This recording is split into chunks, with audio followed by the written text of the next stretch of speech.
விஜய்க்கு கிடைத்திருக்கும் மிகப்பெரிய ஆதரவு.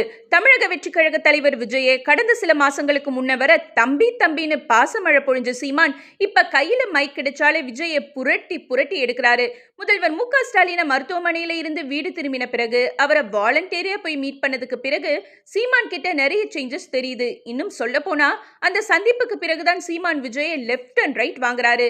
இந்த நிலையில இதுவரைக்கும் அந்த அளவுக்கு யாரை பத்தியும் பாசிட்டிவா பேசாத ப்ளூ சட்டை மாறன் உலக வரலாற்றில் முதல் முறையா விஜய்க்கு ஆதரவா பேசி ஆச்சரியத்தை ஏற்படுத்தியிருக்காரு.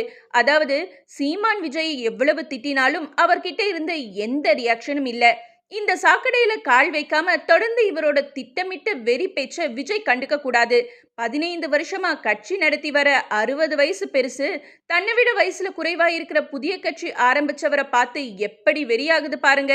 விஜய் ஒரு தமிழன், அவரை ஆதரிக்கவிட்டாலும் அவருக்கு துணையா நிற்பேன்னு சில மாசங்களுக்கு முன்ன பாசமழை பொழிஞ்ச பச்சோந்தி இப்ப நிறம் மாறி இருக்கு. தமிழக அரசியல் இருந்து முற்றிலும் அகற்றப்பட வேண்டிய ஒரு அதிதீய சக்தியின் இதுன்னு சீமான கழுவி கழுவி ஊத்தி இருக்காரு ப்ளூ சட்டை மாறன். இதுவரைக்கும் நீங்க கொடுத்த ரிவ்யூவிலே இதுதான் பிடிச்ச ரிவ்யூன்னு புகழ்ந்து ப்ளூ சட்டை மாறனை புகழ்ந்து தள்ளுறாங்க விஜய் விசுவாசிகள்.